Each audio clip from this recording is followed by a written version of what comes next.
Hoy nos adentramos en un tema de trascendental importancia y actualidad: las 6 señales bíblicas de los tiempos finales tal y como se reflejan en los acontecimientos que están sucediendo en Israel y el Medio Oriente en estos momentos. Empezaremos nuestro análisis explorando la primera señal de los tiempos finales, una señal que genera mucho interés y controversia: la construcción del tercer templo en Jerusalén y la reanudación de los antiguos sacrificios. Las Escrituras presentan al templo de Jerusalén como el epicentro de la presencia divina, según Segunda de Tesalonicenses 2:4. Se opondrá y se exaltará por encima de todo lo que se llama Dios o es objeto de culto, de modo que se sentará en el templo de Dios proclamando que él mismo es Dios. Esta profecía implica que deberá existir un templo físico en Jerusalén para que el hombre de pecado realice tal acto de blasfemia revestido de una falsa divinidad. El deseo judío de erigir un nuevo templo persiste desde la destrucción del segundo templo en el año 70 después de Cristo. El monte del templo hoy en día es una encrucijada de tensión religiosa y disputas políticas. La vaca roja ocupa un lugar esencial en los ritos de purificación de la antigua ley judía como un medio para la purificación del pecado y la impureza. En Números 19 se detalla minuciosamente este rito. Este es un precepto perpetuo que el Señor ha ordenado: dile a los israelitas que te traigan una vaca alazana perfecta sin defecto y que no haya llevado yugo. Este mandato divino es singular, ya que la vaca alazana se requiere que esté libre de imperfecciones y no haya sido subyugada al trabajo del hombre, simbolizando una oferta pura y sin mancha al Señor. La práctica continúa los versículos siguientes, donde se explica el procedimiento para su sacrificio. Luego, en presencia del sacerdote, se le quemará la vaca entera, su piel, su carne, su sangre y sus vísceras. El sacerdote tomará madera de cedro, hisopo y escarlata y lo echará al fuego donde se está quemando la vaca. Aquí la quema total de la vaca, junto con elementos simbólicos como el cedro, el hisopo y la escarlata, indican la totalidad de la purificación que se busca. Finalmente, el rito culmina con la utilización de las cenizas en un ritual de purificación. Un hombre ceremonialmente limpio recogerá las cenizas de la vaca y las pondrá en un lugar limpio fuera del campamento. Allí se guardarán para que la comunidad de Israel las use en la preparación del agua purificadora. Es para la purificación del pecado.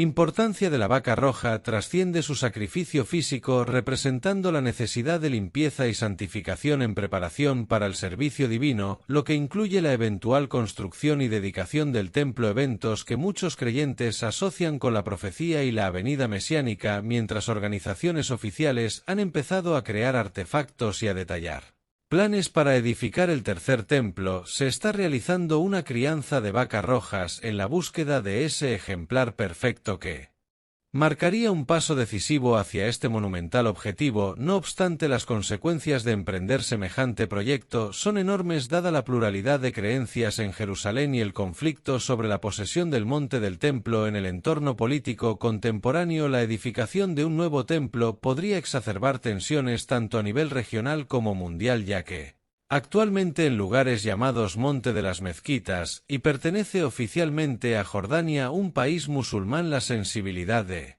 este tema exige una diplomacia cautelosa, considerando tanto creencias como el equilibrio geopolítico. A pesar de estas complejidades, estas iniciativas evidencian una determinación por parte del pueblo judío en cumplir la profecía. La insistencia en reconstruir el templo en Jerusalén es significativa, pero conlleva la responsabilidad de considerar las consecuencias políticas y religiosas de tal acto. La segunda señal es un tema particularmente inquietante. Hablamos de una posible fuga hacia Jordania como un indicio claro de los tiempos finales. La situación actual en Israel y los territorios palestinos permanecen cargada de conflictos. Esta realidad resonante nos lleva a Mateo 24:15 y 16, donde Jesús habla de la abominación desoladora y advierte: por tanto, cuando vean en el lugar santo la abominación desoladora de la que habló el profeta Daniel, el que lea que entienda. Entonces, los que estén en Judea huyan a los montes. Este pasaje bíblico podría interpretarse como una referencia a lo que ya ocurrió en el año 70 después de Cristo, cuando los judíos huyeron de la destrucción de Jerusalén y del segundo templo por parte del general romano Tito, buscando refugio en las regiones montañosas más allá del río Jordán. No Obstante, muchos creyentes ven en este texto una dualidad profética que podría señalar un evento futuro. Otra fuga de gran magnitud del éxodo previsto representa un escape masivo, un movimiento de desesperación y urgencia. La profecía indica que Judea y Samaria serán áreas particularmente afectadas, de donde surgirá la necesidad de huir hacia las montañas de Jordania en busca de seguridad. Pero que podría desatar tal evento en la actualidad. Considerar la actual guerra entre Israel y Hamás y la incesante inestabilidad. La idea de una fuga hacia Jordania no parece tan remota. La tercera señal ha suscitado grandes debates y especulaciones. El contraste entre el sello de Dios y el sello de Satanás. Esta dualidad de sellos se convierte en una señal distintiva en la narrativa de los tiempos finales. Según el libro de Apocalipsis, Apocalipsis capítulo 7 habla del sellado de los 144,000 siervos de Dios, un acto que simboliza la protección divina sobre los elegidos durante la tribulación. El sello aquí representa una marca espiritual que distingue a los fieles seguidores de Dios. Por otro lado, Apocalipsis 13 introduce la marca de la bestia, comúnmente asociada con el sello de Satanás, y obligó a todos, pequeños y grandes, ricos y pobres, libres y esclavos, a que se les pusiera una marca en la mano derecha o en la frente, de modo que nadie pudiera comprar ni vender sino tenía la marca, que era el nombre de la bestia o el número de su nombre. El sello de Dios es visto como una señal de pertenencia y protección divina, mientras que la marca de la bestia es interpretada como una muestra de alianza con el mal y rebelión contra el Creador. En la época contemporánea muchos se preguntan cómo se manifestarán estos sellos. ¿Serán marcas literales, simbólicas, tecnológicas o algo completamente diferente? El debate es extenso y las opiniones diversas. Algunos ven en la tecnología emergente y los sistemas globales de identificación y comercio un posible cumplimiento de la profecía de la marca de la bestia.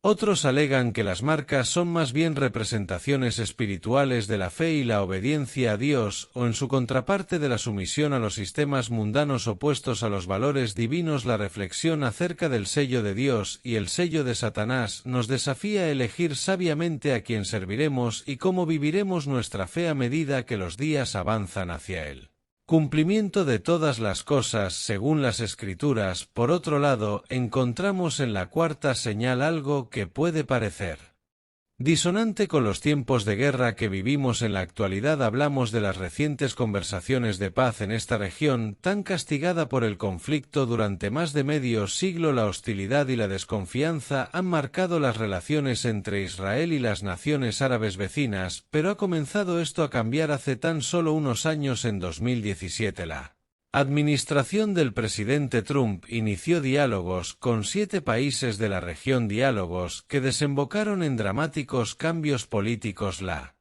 mudanza de la embajada de los Estados Unidos a Jerusalén, reconociéndola como la capital de Israel en 2018, fue un gesto simbólico de apoyo y un paso decisivo hacia una alianza más pacífica. Desde entonces hemos sido testigos de un fenómeno que no habíamos visto en décadas: un incremento en las conversaciones de paz con otros países árabes, en especial con Arabia Saudí, el país árabe más importante del mundo. En efecto, en los últimos 3 años ha habido menos enfrentamientos entre Israel y el mundo árabe de los que habíamos visto en 2 milenios. Es importante mencionar que pese a este horizonte de paz, la región todavía enfrenta pruebas. Actualmente la guerra entre Israel y Hamás en Gaza es una lamentable muestra de que la paz total aún está fuera de alcance. Sin embargo, los esfuerzos por alcanzar la paz y la estabilidad no cesan y pueden verse como un reflejo de la búsqueda de un cumplimiento profético. En nuestra quinta señal, continuamos con la exploración de las señales de paz en el medio.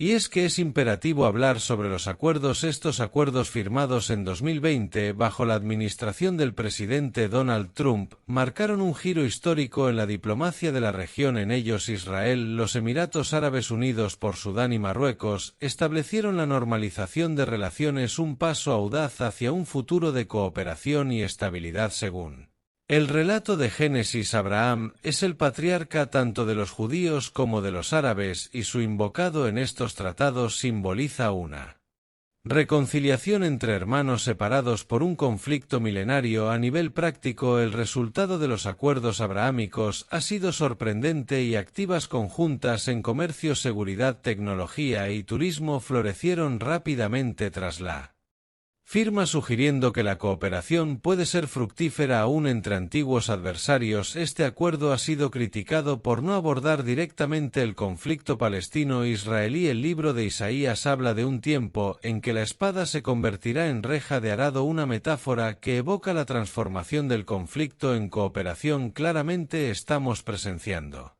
movimientos que, aunque puede que no cumplan esta visión en su tota, y parecen caminar en su dirección, sin embargo debemos proceder con precaución. La historia nos enseña que la paz en Medio Oriente es a menudo frágil y el futuro de cooperación y estabilidad. Según el relato de Génesis, Abraham es el patriarca tanto de los judíos como de los árabes, y su invocado en estos tratados simboliza una reconciliación entre hermanos separados por un conflicto milenario. A nivel práctico, el resultado de los acuerdos abrahámicos ha sido sorprendente, y activas conjuntas en comercio, seguridad, tecnología y turismo florecieron rápidamente tras la firma, sugiriendo que la cooperación puede ser fructífera aún entre antiguos adversarios. Este acuerdo ha sido criticado por no abordar directamente el conflicto palestino-israelí. El libro de Isaías habla de un tiempo en que la espada se convertirá en reja de arado, una metáfora que evoca la transformación del conflicto en cooperación. Claramente estamos presenciando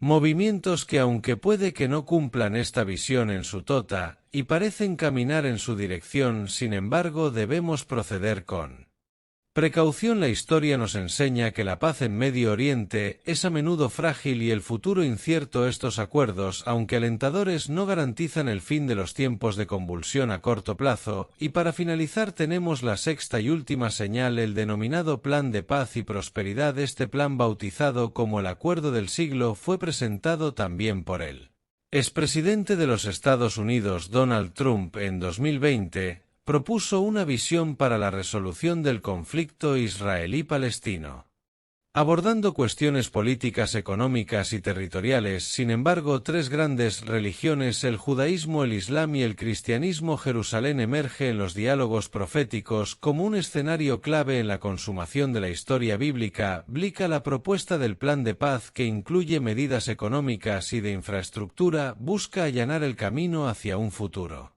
donde las tensiones históricas se dan paso al desarrollo y a la cooperación. Para la fe cristiana, este desarrollo trae consigo un significado aún mayor. Se alinea con la profecía bíblica que presenta a Jerusalén como la ciudad de la gran reconciliación, un preludio de lo que algunos interpretan como el reino milenario de Jesús, y es así como desde los intentos de paz en el Medio Oriente hasta la posible construcción del tercer templo, pasando por los dilemas de la marca de la bestia y el sello de Dios, las narrativas bíblicas parecen reflejarse en los contornos de la actualidad mundial, aunque cada signo puede ser debatido y su interpretación varía. Lo que se mantiene constante es la relevancia de Jerusalén y su importancia en la espiritualidad y política global. Estos son tiempos para estar arraigados en la palabra, para prepararnos espiritualmente y para ser luces brillantes en medio de la creciente oscuridad. Es evidente que estamos en una encrucijada histórica y profética. Con cada noticia que